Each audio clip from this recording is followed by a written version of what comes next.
जो हिंदू धर्म है। जी आप हिंदू हैं सनातनी हैं? मैं तो सनातनी हूँ। हिंदू नहीं है आप? हमारे अंदर वही आत्मा आप है। हिंदू नहीं है ना? मैं हिंदू हूँ, सनातन में हूँ। नहीं एक हो सकता है, दो कैसे हो जाओगे? वो इसलिए मैं आपको इसको नहीं आप हिंदू हैं सनातनी है?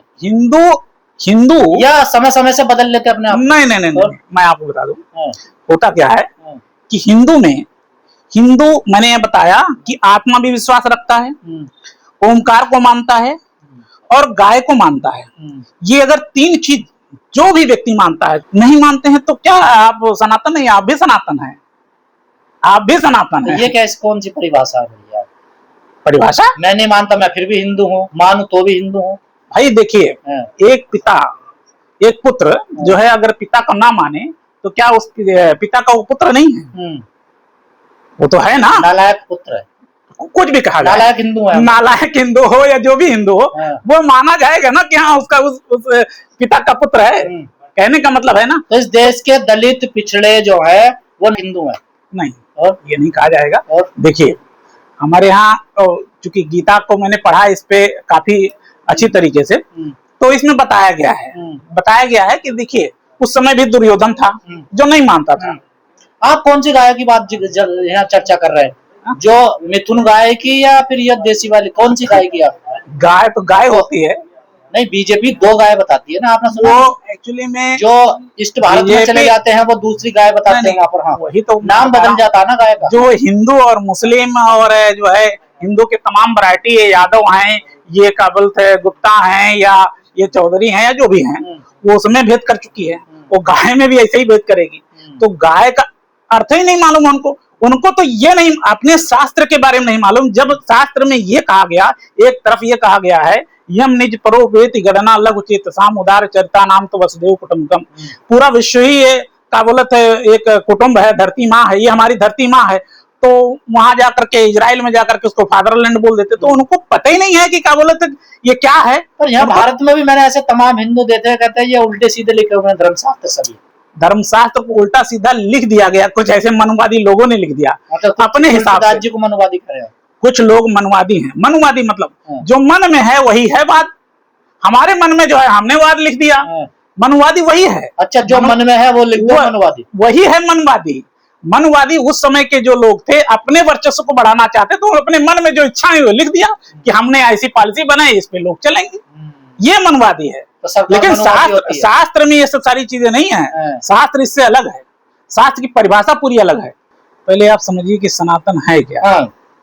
अभी जितने भी लोग जो भी बाबा हैं, महामंडलेश्वर हैं, जगत गुरु हैं, कथावाचक हैं, कभी इनसे सनातन के बारे में पूछा कि सनातन का मतलब क्या है, वास्तविक अर्थ क्या है? कहते हिंदुओं को बचाना सनातन है ना। और सनातन का पहले मैं अर्थ बता दूं आपको, जो शाश्वत है। शाश्वत क्या है? जब श्री कृष्ण जी गीता में कह गए हैं कि ब्रह्मा से रचित ये सारी सृष्टि नश्वर है, जो नश्वर है तो सनातन क्या है? सनातन शब्द शाश्वत से निकला है। शाश्वत कौन है? जो कभी मरा ना हो, मतलब उसका क्षरण ना हो, ना जीवित ना मरण। तो वो क्या चीज है? तो गीता में बहुत श्री कृष्ण जी ने बहुत ही स्पष्ट रूप से कहा है कि एक ही चीज है जो कभी नष्ट नहीं होती। वो क्या है? आत्मा। और वह आत्मा उन्होंने ही कहा है कि यह आत्मा जो है हर जड़ चेतन जीव चेतन में विद्यमान है।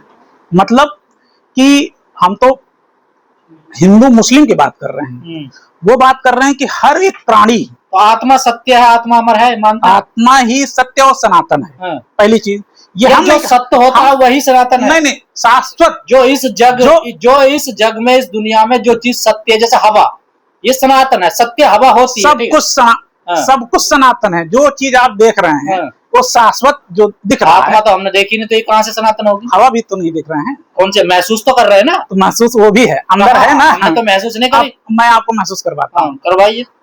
कहा विज्ञान ये कहता है कि ये शरीर है, और ये शरीर जब हम कोई बात बोलते हैं, फ्लैक्चुएट करते हैं, क्रिया करते हैं, तब ये वाणी निकल रही है। लेकिन हम मुंह बंद कर लें, आंखें बंद कर लें, सब कुछ बंद कर लें, लेकिन हम वार्तालाप कर सकते हैं, अपने मन में करते हैं ना। तो वो कौन कर रहा है? उसके बारे में भी तो सोचिए। वो आत्मा कर रही है, उसके लिए भी थ्योरी। वो तो हम माइंड में सोच रहे हैं ना।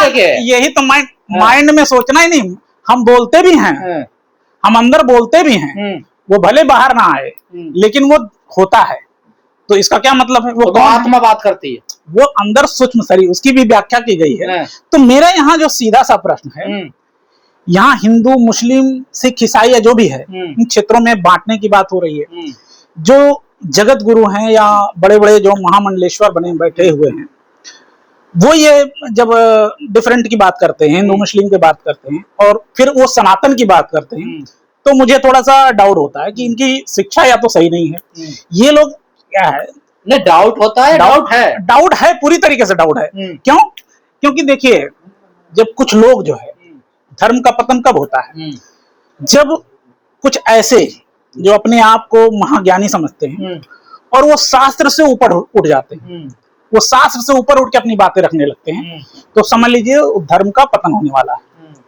आज यही हो रहा है, क्योंकि शास्त्र में जो लिखा है वो अगर मानेंगे तो भाई ईश्वर जो कहा है उसने कहीं भेद नहीं किया, किसी भी चीज में भेद नहीं किया। तो शास्त्र ये कहता है, लेकिन हम क्या कर रहे हैं? हम बड़े बड़े ओहदे पे बैठे हुए हैं, शास्त्रों में भेदभाव नहीं है, कहीं नहीं भेदभाव है। तो ये फिर भेदभाव बनाया कहाँ से? किसने बनाया? ये हम लोगों ने बनाया। हमारे जैसे तमाम ऐसे जो अपने आप को ज्ञानी बैठ जाते हैं, या हम जैसे नहीं, जैसे बहुत सारे लोग हैं जो अपने आप को बहुत बड़े ज्ञानी बैठ करके और चोला उठा करके बैठे हुए हैं, वो लोग भ्रम फैला रहे हैं। भ्रम के क्या फैला रहे हैं? आप शास्त्र मानते, क्या मानते? देखिए, मनुस्मृति पहली चीज शास्त्र नहीं है, ये जान लीजिए। रामचरितमानस को शास्त्र मान सकते नहीं, ये रामचरित, देखिए अब इसमें आपको भेद है। हमारे इस धर्म शास्त्रों में मैं कहूंगा कि इसके साथ भी जो है एक राजनीति हो गई। राजनीति कैसे हो गई? गीता को श्री कृष्ण जी ने भाष्य किया, सब मानते हैं। श्री कृष्ण जी को क्या कहा गया है? यदुवंशियों का राजा कहा गया, ठीक है ना? उसमें भी कहानियां हैं, उसमें भी कहानियां हैं, जो भी है उस चीज को नहीं बढ़ाया गया देश के अंदर। वाल्मीकि रामायण ने, वाल्मीकि जी जिनको शूद्र कहा गया, ठीक है, वो शूद्र से ब्राह्मण बने, ब्रह्म तक गए और उन्होंने रामायण लिखी, उस चीज को नहीं बढ़ाया गया। बढ़ाया किसको गया? तुलसीदास जी का जो रामचरितमानस उसको बढ़ाया गया, जबकि तुलसीदास जी ने उसी रामायण को पढ़ करके अपने पद में इस बात को रखी। समझ रहे हैं? तो बात यहाँ राजनीति तो तब से हो रही है जब से हमारे शास्त्र का जो सही रूप है उस रूप को दिखाया ही नहीं गया, बताया ही नहीं गया, लोगों को भ्रम ही फैलाया गया। ये बताया गया कि जो हम लोग, ये जो श्रेष्ठ समाज है वो जो रचित कर रहा है वही श्रेष्ठ है, उसके अलावा कोई चीज श्रेष्ठ नहीं है। कौन है श्रेष्ठ? ठाकुर, ब्राह्मण, ऐसे तमाम लोग हैं, उसमें ब्राह्मण सबसे ज्यादा अपने आप को जो तथाकथित अपने आप को विद्वान मानते थे, वो ऐसे लोग थे जो लोगों ने कुछ अपने कूट रचित ऐसी व्यवस्थाएं रची जिससे मानव भेद हो, अपना वर्चस्व बना। तो आपको शक है ब्राह्मणों की श्रेष्ठता? एकदम है, बिल्कुल है। क्या शक है? शक ये है कि देखिए, वो ब्रह्म है, जो ब्रह्म का ज्ञानी है, जो मुंह से ब्रह्म ज्ञानी कौन है? ब्राह्मण है। ना ना ना ना, ब्रह्म ज्ञानी ब्राह्मण नहीं है, ऐसा नहीं है, कहीं भी शास्त्र में नहीं लिखा है। आप गीता पढ़ेंगे उसमें ब्रह्म को जानने वाला, ब्रह्म शास्त्रों में तो लिखा हुआ है। देखिए मैं आपको एक बात बताता हूँ। विश्वामित्र का जिक्र आता है रामायण में, आपने देखा होगा। वो क्या थे? क्षत्रिय थे, ठीक है, और वो गुरु वशिष्ठ जी से हार गए। उन्होंने कहा भाई मैं इतना सब कुछ शक्तिशाली होने के बाद भी हार गया, क्यों हार गया? तो वो ब्रह्म तक जाने के लिए, वो क्षत्रिय थे उस समय, ये पहला वाकया है उस समय के काल में जब ये आता है कि एक क्षत्रिय ब्राह्मण बनने की प्रक्रिया को पूरी करने के लिए घोर तपस्याएं करता है। वो कई बार तपस्या करते हैं और उनका तपस्या भंग भी होता है, वो ब्राह्मण नहीं बन पाते। उसमें बताया गया है जब ब्रह्मा के पास वो जाते हैं तो उन्होंने ही अपनी वाल्मीकि रामायण मैंने पढ़ा है, तो उसमें उन्होंने ये चीज वर्णित की है। काम, क्रोध, लोभ, मोह, ये जब सब समाप्त हो जाते हैं शरीर से, अपने मन विकार से, तब वो ब्रह्म को पाता है। और क्रोध को वो जीत नहीं पा रहे थे विश्वामित्र जी, क्रोध में ही वो। आपने कहा कुछ श्रेष्ठ लोगों ने चीजों को बनाया है जी। धर्मशास्त्र किसने लिखे हैं? धर्मशास्त्र जो लिखे हैं वो ब्रह्म ज्ञानी लोग लिखे हैं। तो ब्राह्मण नहीं लिखे हैं, ब्रह्म ज्ञानी लोग लिखे हैं। अब ब्रह्म ज्ञानी कौन थे? जो ब्रह्म को जानने वाले, ब्रह्म को जानने मतलब इस ब्रह्मांड को जब जान लेता है, उस आत्म तत्व को जान लेता है, उस परम तत्व को जान लेता है, वो ब्राह्मण है। ब्राह्मण वो नहीं है जो काम क्रोध लोभ मोह कहीं में भी फंसा है, वो कोई भी ब्राह्मण नहीं है। यहाँ पे ब्राह्मण एक तमका है कि ये व्यक्ति ब्राह्मण कुल में जन्मा हुआ है, लेकिन वो ब्राह्मण नहीं है। रामचरितमानस तो ब्राह्मण ने लिखी है। हाँ, वही तो मैं कह रहा हूँ। मनुस्मृति भी ब्राह्मण ने लिखी है। वही तो मैं कह रहा हूँ। रामचरित जो मानस लिखा गया है उसको आप जानते हैं, लेकिन वही जिस आधार पर रामचरितमानस लिखा गया है, जिसको ले करके पढ़ करके रामचरितमानस को लिखा गया है, उसको तो आप नहीं जानते। वाल्मीकि रामायण जो उस समय के समकालीन जब श्री राम जी थे, उस समय के काल में उसको आपको विश्वास है कोई वाल्मीकि दलित समाज का जिसे पढ़ने की आजादी ना हो, लिखने की आजादी ना हो, बोलने की आजादी ना हो, रामायण लिख देगा? ऐसा है जब घनघोर जातिवाद सब कुछ बना हुआ हो, तब एक दलित शूद्र हो भी सबसे नीची जाति का अछूत आके और इतना बड़ा ग्रंथ लिख देगा और उसे ब्राह्मण लिखने देंगे? ये बताइए, अगर आप धर्मशास्त्र मानते हैं या आप ना माने, लेकिन वो जो तथाकथित आपको विश्वास होता हो जाएगा ऐसा? एक मिनट, जो आज चल रहा है, चल क्या रहा है? ब्राह्मण वो ब्राह्मण जो इस बात को मानता है, आप ना मानिए कोई बात नहीं, जो मानता है वो ये मानता है कि भाई वाल्मीकि जी ने रामायण लिखी, उन्होंने लिखी ना, तो वाल्मीकि जी क्या थे और क्या से क्या हुए, उसमें यह भी वर्णित है कि गणेश जी के कहने पर जो है नारद मुनि जी केवल वाल्मीकि जी के पास आए, सबसे छोटा व्यक्ति, और वो व्यक्ति रामायण लिखता है, वो व्यक्ति राम जी के बारे में लिखता है, समझ रहे ना?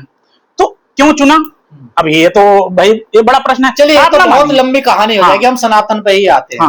पहले कहते थे कि आदि धर्म, फिर आए हिंदू धर्म, फिर आए सनातन धर्म, अब आगे क्या है? देखिए, हिंदू जो है, हमारे यहाँ हिंदू शब्द का जो अर्थ आया, वो एक हालांकि कई जगहों पे बृहस्पति आगामी और तमाम जगहों पे इसका उपयोग किया गया है। हिंदू हिंस न दूषकः, ये कहा गया है। जो हिंसक नहीं है वही हिंदू है, समझ रहे हैं? जो ओमकार में विश्वास रखता है, गाय का प्रवर्तन करता है, मतलब गाय का रक्षण करता है, वो हिंदू है। तो यहाँ पे जो हिंदू शब्द है, वो हिंदू शब्द बहुत ही क्लियर है शास्त्रों के अनुसार कि ये हिंसक नहीं है। तो दलित तो हिंदू होंगे नहीं, वो सब में कोई ये तो जो राजनीतिकरण हुआ है उसके मांस खाते थे ना, देखे तो अब दलित तो हिंदू होंगे? ऐसा है, ऐसा नहीं है कि जो मांस खाने वाला है वो सनातन नहीं है, वो ब्राह्मण नहीं है।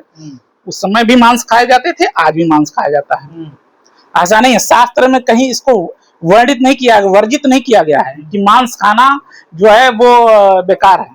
देश काल परिस्थिति के अनुसार मांस खाना, ऐसा लोगों की हत्या हो रही है मांस के नाम पर, यहाँ तो आप देख नहीं रहे आप? अरे भाई, मांस खा के एक तो जो लोग ये बात कह रहे हैं वो खुद ही मांस खा रहे हैं और दूसरे को बरगला रहे हैं। मैं नहीं मांस खाता, इसका मतलब ये नहीं है। देखिए, यहाँ पे जो कुछ है जीव पे निर्भर है, ये पूरी पद्धति है, जीवन की पूरी पद्धति इसी पे निर्भर होकर के चल रही है, समझ रहे हैं?